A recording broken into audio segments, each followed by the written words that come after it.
We all picked up thinking grow rich to build wealth, to change our life, to finally unlock what's been holding us back. But Napoleon Hill wasn't just talking about money and wealth. He was talking about something deeper. This is the chapter they don't want you to hear. Because once you understand this, once you truly ignite your desire, you're dangerous. You're unstoppable. This isn't hype. This is not fluff.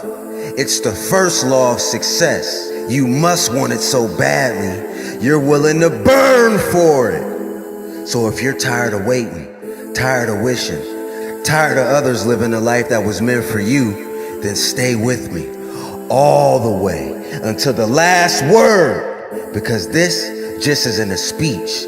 This is a warning to your doubt, to your fear, to your limits. You're not leaving this video the same. Let's begin. You want the truth, but can you handle the truth? You're not stuck because you're past. You're not stuck because your parents. You're not stuck because of your environment, your income, or your circumstances. You're stuck because of one thing, your thoughts. Let that hit for a second. Every man lives inside a mental prison. But the crazy part, the bars were built with his own beliefs. Here's how it happens. From a young age, you absorb messages from everywhere. That's not realistic. Be careful. That's not for people like us. You're too young. You're not that smart. You'll never be like him. You hear them once, them twice, them 100 times. And without even realizing it, you start repeating them to yourself. That's when it becomes dangerous. Because once you start thinking small, you start living small. Not because you lack talent, not because you lack potential, but because your mind is obeying the programming you never questioned. Napoleon Hill said, truly, thoughts are things. That wasn't a metaphor, it was a warning. Because whatever dominates your mind eventually dominates your life. Everybody wants more money, more freedom, more time, more security, more options. But let's be honest, wanting isn't rare. Everybody wants. That's not special. The truth, desire alone doesn't move mountains. Burning desire does. The kind that consumes you. The kind that won't let you sleep until it becomes real. Most people just wish. They hope. They dream in silence. They say things like, one day I'll be rich when the timing is right, when I finally catch a break. But when that moment comes to act, they fold, they wait, they scroll, they talk themselves out of it. They shrink back into their comfort zone. Let me tell you something real. Let me tell you something 100. A wish won't build wealth. Hope won't pay the bills. A fantasy won't change your legacy. You don't get rich by chance. You get rich by choice backed with relentless action. And the choice starts with one thing, a burning desire to be wealthy, no matter what. If your dominant thought is, I'll never make it, your brain will prove you right. I'm not good enough, your energy will shrink. Success is for other people. You'll stop chasing it before you even start. But here's the plot twist. The same mechanism that's been holding you back is the one that can set you free. Because thoughts don't just limit, they also build. Every millionaire, every great athlete, every revolutionary leader, they all started with the same thing, a thought. What if I could create that? What if I became the first? What if I changed everything? That what if wasn't wishful thinking. It was the seed of everything. And it started with one choice. They refused to believe the same thoughts that kept everyone else stuck. So now the real question becomes, what thought are you feeding today? Because the one you repeat the most, the one you protect, believe, and obey, that's the one shaping your reality. Desire is not just a feeling. It's not a vibe. It's not a mood. Desire is a decision. It's fire in your gut. It's obsession in your mind. It's war on your current reality. Napoleon Hill didn't say be interested in money. He didn't say dabble in success. He said you need a burning desire for riches. One that's definite. One that refuses to be ignored. One that doesn't die when you're tired, broke, or doubted. This isn't about greed. It's about freedom. It's about options. It's about being the one in your family that breaks the cycle. It's about building something so strong that your children never have to beg another man for opportunity. So let me ask you straight. Do you wish to be rich? Or do you demand wealth from life and take it? Because the people who win, the ones who build real fortune, aren't the ones who kinda want it. They're not the ones who wait for signs or ask for permission. They're the ones who can't sleep at night because the vision of wealth is louder than their excuses. They wake up early, they stay up late, they study, they grind, they sacrifice because they made a vow. I will be rich or nothing less. That's not just desire, that's destiny, ignited by decision. So again, do you just want to be rich? Or do you want it so bad that you'll burn everything average to get there? Most men think a negative thought is just that, a thought, harmless, fleeting, private, something that lives in the mind and dies quietly. But here's the uncomfortable truth that most never realize. Your thoughts are instructions. Your thoughts are blueprints. Your thoughts are orders to your future. You're not simply a product of your environment. You're a product of your inner dialogue. And if your mind is polluted with doubt, fear, weakness, and excuses, then everything you build will contaminate by day. I know you're like, what you mean? Wait, let me explain why. Every time you say, I'm not good enough, your subconscious goes, Roger that. Every time you think success is too hard, your nervous system tightens. Your shoulders slump, your body withdraws. Every time you whisper, I'll never be that guy, you reinforce an identity that rejects growth. This isn't spiritual fluff. This is neurological facts. Your subconscious mind doesn't care whether a thought is positive or negative. It doesn't evaluate truth or fiction. It simply records and responds.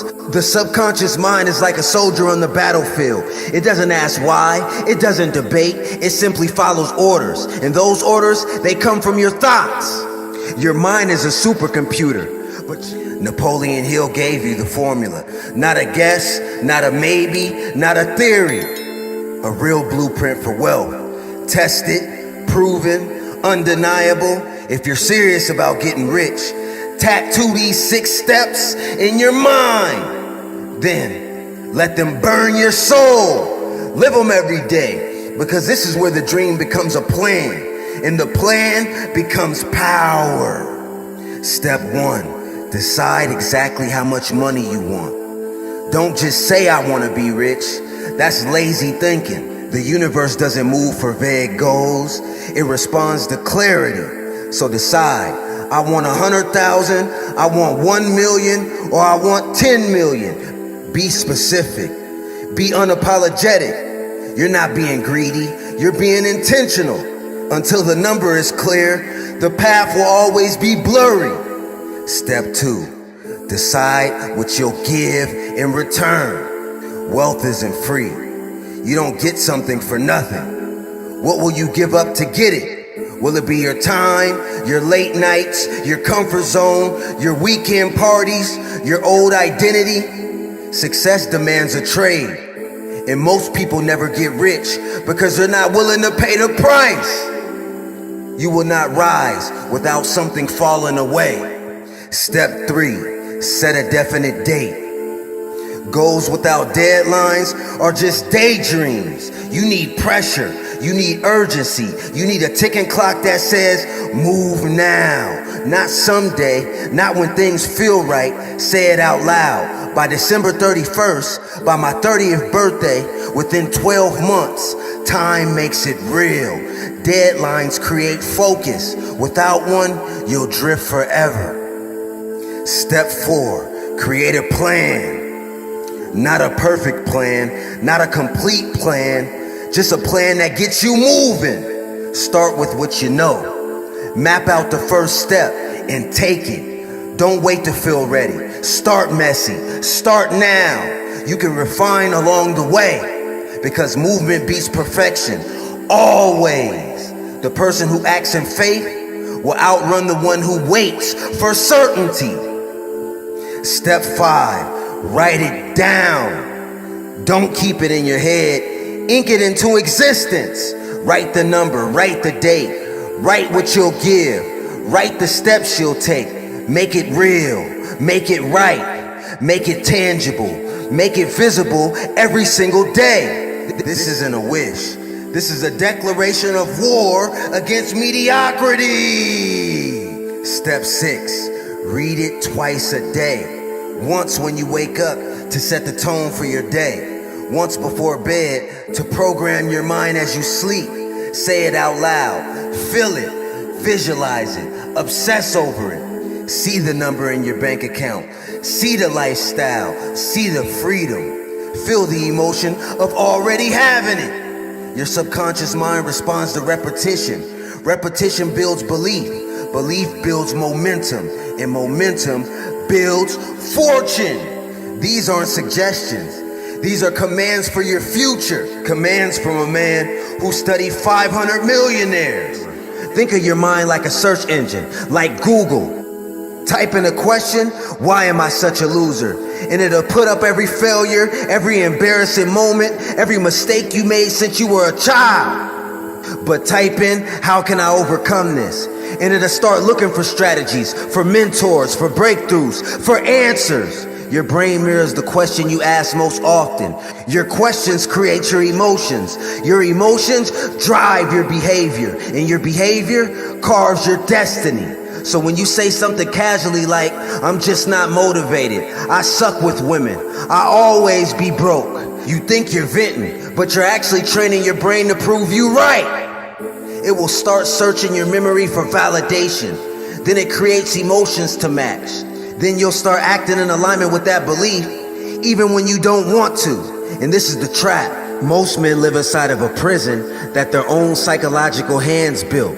They whispered self-doubt so long that it became reality. They spoke mediocrity so often that it became reality. They've repeated failure in their heads so long, and now they don't even try. The most dangerous phrase a man could say, let me tell you something chillin'. The most dangerous sentence you'll ever say is this: that's just the way I am. No. Every person who ever achieved greatness, every millionaire, every empire builder, every game changer started with something the world couldn't see. A spark, a whisper, a vision, a desire so loud, logic doesn't matter. They were told, it's impossible, you're not qualified, you're too young, you're too broke, you're dreaming too big. But real desire doesn't care if it makes sense. It doesn't care if you have the money, the degree, the connections, the perfect plan, because desire doesn't ask how. Desire declares, I will. Let me tell you about Edward C. Barnes. He didn't have credentials. He didn't have a dollar to his name. He wasn't born into wealth, and he had never met Thomas Edison. But he had one thing, an unshakable desire to work with Edison, not for him, but with him. That's all, no plan B, no backup option. So what did he do? He got on the freight train, dirty, broke, desperate, and went straight to Edison's lab. No appointment, no resume, no invitation. He knocked, he spoke up. He told Edison, I came to go into business with you. Most people would laugh. Most people would say, that's crazy, that'll never work. You should be realistic. But Edison didn't laugh. He saw something rare. A man who already decided. Barnes didn't get the partnership right away. He swept floors, he ran errands, he waited for his moment. But he stayed close, he stayed hungry, he stayed ready. And when Edison needed someone to sell his invention, the Ediphone, Barnes seized the opportunity.